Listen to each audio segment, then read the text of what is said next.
మీ ఎలాంటి వ్యాపార ప్రకటనలకైనా వెంటనే మా ఛానల్ సంప్రదించండి. అందరికి నమస్కారం, నేను శిరీష. ముందుగా అందరికి శ్రీ పరాభావనామ సంవత్సర ఉగాది శుభాకాంక్షలు. ప్రస్తుతం మనతో పాటు ఉన్నారు ప్రముఖ ఆధ్యాత్మికవేత్త, జ్యోతిష్య పండితులు, గాయత్రి పీఠాధిపతులు బ్రహ్మశ్రీ ఇటికరాల సుబ్రహ్మణ్య శర్మ గారు. గురుగారితో మాట్లాడదాం. నమస్కారం గురుగారు. నమస్కారం అమ్మా. గురుగారు, విశేషంగా మీకు కూడా ఉగాది శుభాకాంక్షలు అండి. తప్పకుండా ప్రేక్షకులకి మీకు అందరికీ కూడా శ్రీ పరాభవనామ సంవత్సరం ఉగాది శుభాకాంక్షలు. మరి ద్వాదశ రాశులు అయిన ఆఖరి రాశి మీనరాశి వారికి ఈ సంవత్సరం ఎలా ఉండబోతుందంటారు? ఎలాంటి జాగ్రత్తలు తీసుకోవచ్చు అంటారు? ఆర్థిక పరంగా, ఆరోగ్య పరంగా నవగ్రహాల ప్రభావం ఈ సంవత్సరం ఎలా ఉంటుందండి? తప్పకుండాను. అయితే ఎవరెవరు ఈ యొక్క మీనరాశిలోకి వస్తారో ముందు చూద్దాం. పూర్వభాద్ర నక్షత్రం 4వ పాదం వారు, ఉత్తరాభాద్ర నక్షత్రం 1, 2, 3, 4 పాదాల వారు, రేవతి నక్షత్రం 1, 2, 3, 4 పాదాల వారు కూడా ఈ యొక్క మీనరాశిలోకి వస్తారు. కాబట్టి మీనరాశిని చూసుకోండి. అయితే ఇక ఈ సంవత్సరం అంటే పేరుని బట్టి చూసుకోవాలి. మీ పేర్లో మొట్టమొదటి అక్షరం కనుక దు, శ్రియం, జ, ద, దే, దో, చ, చి ఈ అక్షరాలతో కనుక మీ పేరు ప్రారంభమైతే మీ అందరితో కూడా మీనరాశి అవుతుంది. కాబట్టి మీనరాశిని చూసుకోండి. ఈ సంవత్సరం మీనరాశి వారికి ఆదాయం 14, వ్యయం 11గా కనపడుతుంది. బాగా సంపాదించబోతున్నారు. డబ్బులు మరి ఎక్కడ ఇన్వెస్ట్మెంట్ చేస్తారో తెలియదు, కానీ భారీగా ఇన్వెస్ట్మెంట్లు చేస్తారు. చాలా బాగా పొదుపు చేస్తారు. కానీ ఖర్చు బాగా కనబడుతుంది ఈ సంవత్సరం. ఏదో రకంగా ఖర్చు అయితే మాత్రం పాపం సంపాదించి దాద్దాం అనుకున్నా, పొదుపు చేద్దాం అనుకున్నా అనుకోని ఖర్చులు వెంటాడుతూ ఉంటాయి. అది ఇంటి అవసరాలు కావచ్చు, సొంత ఖర్చులు అవ్వచ్చు, రకరకాల ఖర్చులు అవ్వచ్చు. ఏదైనా ఖర్చులు అయితే విపరీతంగా ఉన్నాయి. మీరంటగా కొంచెం ఏలినాటి శని ప్రభావం కొంచెం తీవ్రంగా ఇబ్బంది పెడుతూ ఉన్నా కూడా మరీ అంత దారుణంగా అయితే మాత్రం ఇబ్బంది పెట్టడు ఈ సంవత్సరం. అంటే ఖచ్చితంగా నలుపుతాడు, సమస్యలకు గురి చేస్తాడు, రకరకాల సమస్యలు అయితే మానసిక క్షోభకి గురి చేస్తాడు. మానసిక ఒత్తిడి, మెంటల్ టెన్షన్లు, మనోవ్యధ, భయము, ఆందోళన, తొట్టుపాటుతనము, నిర్ణయాలు తీసుకునేటప్పుడు కన్ఫ్యూజు, ఇలాంటివన్నీ ఎక్కువగా ఉంటూ ఉంటాయి. చేసే పని కరెక్టా కాదా అనిపిస్తూ ఉండడాలు, అలాగే లేదా చేసే పని ఎందు శ్రద్ధ లేకపోవడాలు, కాన్సన్ట్రేషన్ తగ్గుతూ ఉండడాలు, ఆరోగ్యపరమైనటువంటి సమస్యలు, ఇవన్నీ బాగా ఎక్కువగా ప్రభావం చూపిస్తూ ఉంటాడు. కాబట్టి అలాంటి విషయాల్లో జాగ్రత్త తీసుకున్నట్లయితే ఈ సంవత్సరం పెట్టుబడుల విషయంలో కానీ, ఆదాయం విషయంలో కానీ, ధనం విషయంలో కానీ ఇబ్బంది ఉండదు. రావలసిన మొండి బాకాయలన్నీ వస్తాయి. సమయాన్ని డబ్బులు చేతికి అందుతాయి. ఏదో రకంగా కష్టే ఫలి, బాగా కష్టపడిన ప్రతి ఒక్కరికి కూడా ఈ సంవత్సరం డబ్బులు అయితే చేతికి అందుతాయని చెప్పొచ్చు. ఇక రాజపూజ్యం 7, అవమానం 2గా కనపడుతుంది ఈ సంవత్సరం. అంటే మెచ్చుకునే వాళ్ళు చాలా బాగా ఉన్నారు, ఇష్టపడే వాళ్ళు చాలా బాగా పెరుగుతారు, వెంటపడే వాళ్ళు చాలా బాగా పెరుగుతారు. ఏదో రకంగా మీతో రిలేషన్ పెట్టుకోవడానికి ప్రయత్నం చేసేవాళ్ళు చాలా ఎక్కువగా ఉంటూ ఉంటారు. అయితే మిమ్మల్ని తిట్టుకునేవారు, ఇబ్బంది పెట్టేవారు తగ్గుతున్నారు ఈ సంవత్సరం. కాబట్టి శత్రువులు కూడా మిత్రులుగా తయారవుతారు. గతంలో విడిపోయిన స్నేహితులు కలవడం, గతంలో విడిపోయిన భార్యాభర్తలు కలవడం, గతంలో విడిపోయినటువంటి ప్రేమికులు తిరిగి కలగడం, కుటుంబంలో ఉండే వ్యక్తులతో కలయికలు, కుటుంబంలో దూరం అయిపోయినటువంటి బంధువులు కలవడాలు, ఇలాంటివన్నీ కూడా కనపడుతున్నాయి. ఇరుగు పొరుగు వారితో సఖ్యత, పనిచేసే చోట కానీ, ఉద్యోగాల చోట కానీ, వ్యాపారాల చోట కానీ ప్రజల్లో ఎందుకు గుర్తింపు బాగా కనపడుతుంది. ప్రజలు మీతో రిలేషన్ బాగా పెట్టుకుంటారు. మీతో తెలియనటువంటి ఒక అనుబంధం ఏర్పడుతుంది. అలాగే మీ వల్ల వాళ్ళకు ఉపయోగం బాగా కనపడుతుంది అని చెప్పచ్చు. పరోపకారం నిదం శరీరం అన్నట్టుగా సహాయం బాగా చేస్తారు. ఇతరులకి సపోర్ట్గా ఉండడం కానీ, సహాయం చేయడం కానీ, సలహాలు ఇవ్వడం కానీ, అంటే మీ అంతూ మీరు ఎంతవరకు చేయగలుగుతారో అంతవరకు ఎదుటి వాళ్ళకి దానం, ధర్మం, మంచి చెడు చేయగలుగుతారని చెప్పచ్చు. తద్వారా ప్రజలలో పేరు వస్తుంది. ఎప్పుడైనా ప్రజలు ఎప్పుడు మెచ్చుకుంటారు? స్వార్థం వాళ్ళకి. ఏంటి మన వల్ల ఎవరికైనా లాభం కలిగితే మంచోడు అంటారు, మన వాళ్ళు ఎవరికి ఉపయోగం లేకపోతే ఎందుకు పనికిరాడు అంటారు. కానీ ఈ సంవత్సరం మీ వల్ల ఇతరులకు బాగా ప్రయోజనం కనబడుతుంది. కాబట్టి మీకు దానివల్ల పేరు వస్తుంది. అలా గుర్తుపెట్టుకోండి. జూన్ 1వ తారీఖు దాకా కూడా చతుర్థ స్థానంలో ఉంటాడు గురుడు. జూన్ 2వ తారీఖు నుంచి పంచమ స్థానంలో సంచారం చేస్తున్నాడు. శని సంవత్సరం అంతా కూడా జన్మలో సంచరిస్తున్నాడు. జన్మశని అదే పెద్ద సమస్య ఇక్కడ. రాహుకేతువులు డిసెంబర్ 5వ తారీఖు వరకు కూడా జన్మస్థానంలో ఉండి డిసెంబర్ 6వ తారీఖు నుండి ద్వితీయ స్థానంలో, అష్టమ స్థానంలో సంచారం చేస్తున్నారు. ఈ కారణంగా ఏంటంటే గోచారం అయితే పెద్ద విశేషంగా లేదు. కాబట్టి ఈ సంవత్సరం అంతా కూడా ఒడిదుడుకులు బాగా ఉంటాయి, సమస్యలు అధికమవుతాయి. నేను ఇందాక చెప్పినట్టుగా మానసిక ఒత్తిడి, తొట్టుపాటుతనం, అలాగే చిన్న చిన్న వాహన ప్రమాదాలు, కొంతమందికి అయితే కొంచెం వయసు పడిన వాళ్ళకి శస్త్రచికిత్స అవకాశాలు, హాస్పిటల్ దర్శనాలు, అస్తమాటు టెస్టింగ్లు, స్కానింగ్లు, ఎక్స్రేలు, రకరకాలు. హాస్పిటల్కి ఎక్కువ డబ్బులు ఖర్చుపోయే పరిస్థితులు ఉన్నాయి. ఇంట్లో వాళ్ళకి ఒంట్లో బాగాలేకపోవడమా, లేదా ఇంట్లో పిల్లలకు సంబంధించి చదువులా, రకరకాల కారణాల చేత ఖర్చులు విపరీతంగా కనపడుతున్నాయి. కాబట్టి ఖర్చుల్ని అదుపులో పెట్టుకోవాలి ఈ సంవత్సరం. అలాగే ఏదో రకమైన ఒక సమస్య పూర్తయిపోయింది, బాగున్నాం, మళ్ళీ కొన్ని రోజులు హ్యాపీగా ఉన్నాం అంటే మళ్ళీ కొత్త సమస్య మొదలవుతుంది. అలాగే ఏంటంటే సమస్య రావడం, మళ్ళీ తగ్గడం, కొన్ని రోజులు ఆనందంగా ఉండడం, మళ్ళీ సమస్య రావడం, ఇలాగ కంటిన్యూగా హ్యాపీనెస్ లేదు, కంటిన్యూగా బాధ లేదు. ఇలాగా ఆ మలుపులు తిరిగి ఒడిదుడుకులు జరిగే పరిస్థితులు ఎక్కువ ఉన్నాయి కాబట్టి ఈ సంవత్సరం అంతా కూడా ధైర్యంగా ఎదుర్కోవాలి. ఈ సంవత్సరం దైవ బలం చాలా అవసరం. శివారాధన ఎక్కువ చేసుకోవాలి, భగవతారాధన ఎక్కువ చేసుకోవాలి, ఆధ్యాత్మిక చింతన పెంచుకోవాలి, కోపతాపావేశాలు తగ్గించుకోవాలి, ఆరోగ్యం పట్ల ప్రత్యేక శ్రద్ధ పెట్టాలి. దీర్ఘకాలిక రోగాలు లేని వారికి వచ్చే అవకాశాలు ఉన్నాయి ఈ సంవత్సరం, కాబట్టి ఆరోగ్యం మీద చాలా శ్రద్ధ పెట్టాలి. అలాగే బద్ధకము, లేజినెస్ తగ్గించుకోవాలి. ఈ సంవత్సరం బద్ధకం బాగా పెరిగిపోతుంది. సోమరిపోతుతనం, బద్ధకం, ఈ ప్రతిభను తర్వాత చూద్దానే, తర్వాత చేద్దామని అనిపిస్తూ ఉంటుంది. అలాంటివన్నీ మానుకుని పని యందు బాగా శ్రద్ధ పెట్టి జాగా వ్యవహారం చేసుకున్నట్లయితే శని ఎప్పుడూ ఒకటి గుర్తుపెట్టుకోండి, శని ఎప్పుడూ కష్టపడతాడు తప్ప పాడు చేయడు. కాబట్టి ఈ సంవత్సరం ప్రతి వ్యక్తిని కష్టపడతాడు, నరకం చూపిస్తాడు, చుక్కలు చూపిస్తాడని చెప్పచ్చు, కానీ పాడు చేయడు. వీడిని షైనింగ్ పెడతాడు. వజ్రానికి చూడండి, షైనింగ్ పెడితే దాని వాల్యూ. అలాగే బంగారానికి కూడా అంతే, దానికి ఎంత మెరుగు పెడితే అంత మెరుస్తుంటుంది.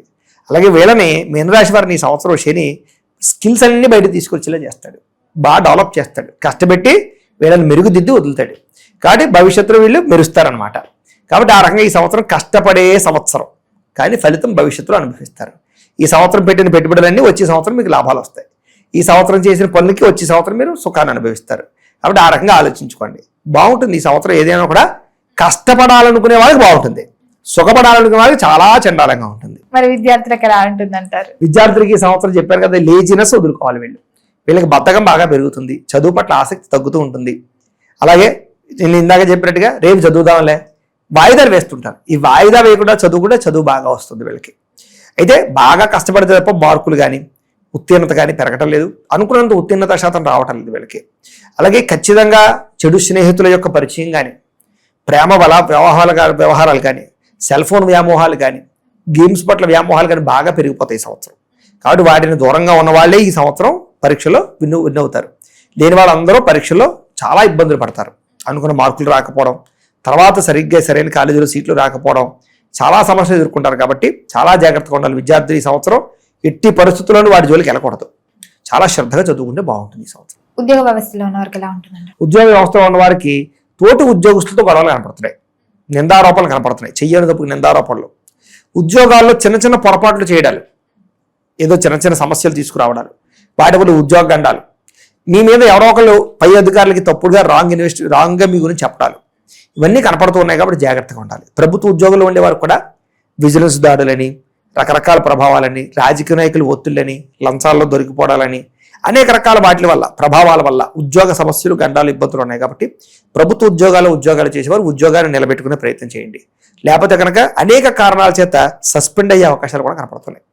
అలాగే ఏదైనా ఉద్యోగాలు వేరే దూర ప్రాంతాల్లోకి బదిలీలు జరపడం కానీ, ఇష్టం లేని ప్రాంతాల్లోకి ట్రాన్స్ఫర్లు అవ్వడాలు కానీ కనపడుతున్నాయి. కాబట్టి చాలా జాగ్రత్తగా వ్యవహారం చేసుకోవాలి ఈ సంవత్సరం ఉద్యోగస్తులు. నిరుద్యోగులు కూడా ఈ సంవత్సరం పెద్ద ఉద్యోగాలు వచ్చే అవకాశం లేదు, వచ్చిన ఉద్యోగాల్ని సరిపెట్టుకోండి, చాలా బాగుంటుంది దానివల్ల.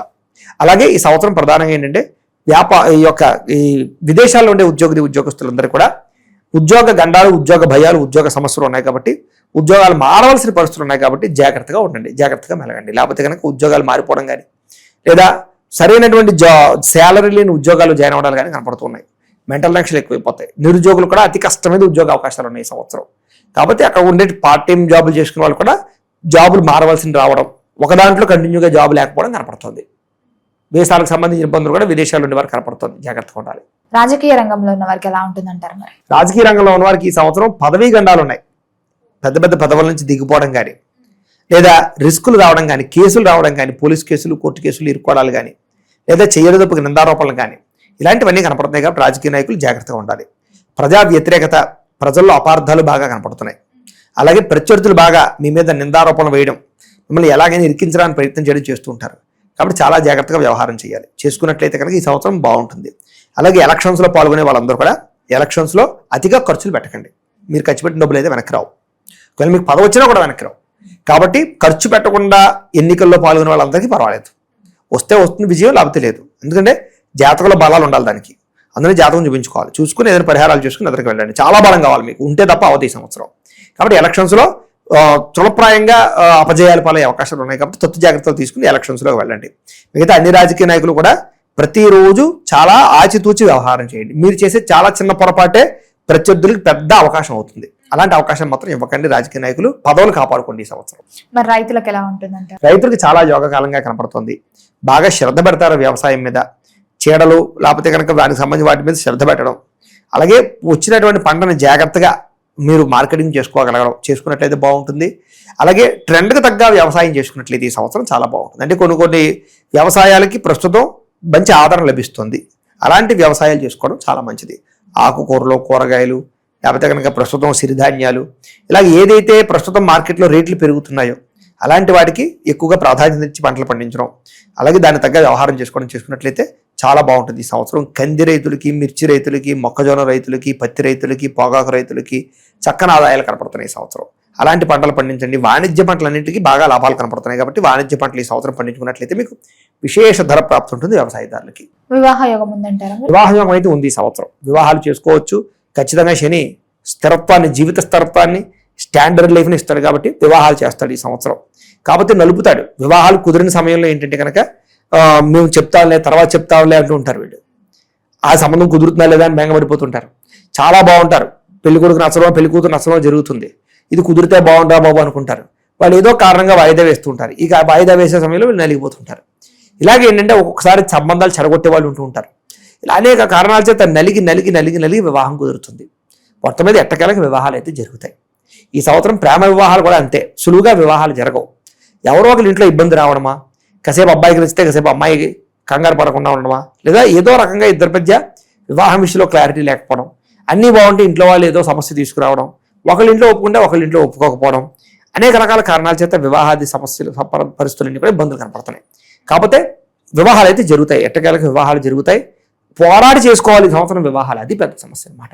కాబట్టి మొత్తం మీద ఎలాగైతేనే జాతకాలు చూపించుకోండి. ఎందుకంటే జాతకాలు ఆ యోగాలు లేకపోతే మనం ఎంత ప్రయత్నం చేసినా పని అవుతాం. అందునే ఎప్పుడైనా సరే నేను డేట్ ఆఫ్ బర్త్ పంపిస్తే మాకు మేము జాతకం చూస్తాం. అందులో లగ్నం ఎక్కడుంది, ఏ గ్రహాలు ఎక్కడున్నాయి, ఏ దశలు నడుస్తాయి చూసి అవసరమైతే ఏదైనా గ్రహాలు బాగోకపోతే వాటి పరిహారాలు చేస్తాం మేము. అవి చేయించుకున్నట్లయితే చాలా సులువుగా వివాహాలు జరుగుతాయి. వివాహం గురించనే కాదు, సంతానం లేదా ఉద్యోగం, వ్యాపారం, కెరీరు, కోర్టు సమస్యలు అన్నిటికీ కూడా ఈ సంవత్సరం ఏళ్ళాడిసిన బాగా తీవ్రంగా ఉంది. జన్మలో ఉన్నాడు కాబట్టి ఖచ్చితంగా గోచారం అయితే బాగోలేదు. జాతకం కూడా బాగోలేదు అనుకోండి, గట్టిగా దెబ్బలు తింటారు వీళ్ళు. కాబట్టి ఖచ్చితంగా అందరూ జాతకం చూపించుకోండి, సరైన పరిహారాలు చేసుకుని ఎదురుకు వెళ్ళండి. ఈ సంవత్సరం వివాహాది శుభకార్యాలు ఖచ్చితంగా జరుగుతాయి. అప్పుడు కుటుంబ వాతావరణం ఎలా ఉంటుంది? కుటుంబ వాతావరణంలో కూడా అపార్థాలు పెరుగుతాయి.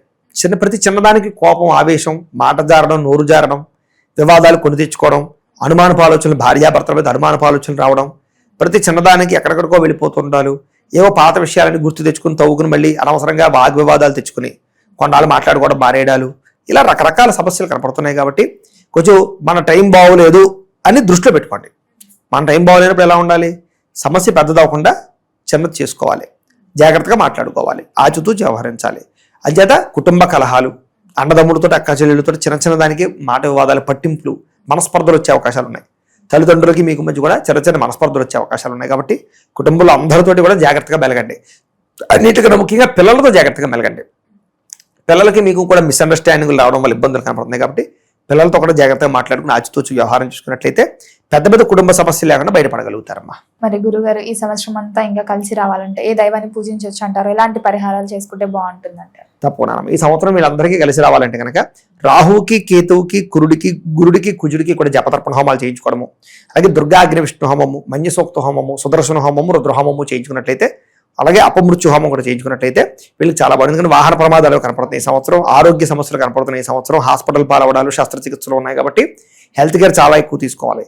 కళ్ళకి సంబంధించి, తలకి సంబంధించి, మెదడుకి సంబంధించి, నరాలకి సంబంధించి, మోకాళ్ళకి సంబంధించినటువంటి ఇబ్బందులు, అలాగే కొంచెం నరాల వీక్నెస్, కాళ్ళు నొప్పులు, నన్ను నొప్పులు లాంటివి ఇబ్బందులు, ఉదర సంబంధ వ్యాధులు, గ్యాస్ట్రిక్ ట్రబుల్ కనపడుతున్నాయి వీళ్ళకి.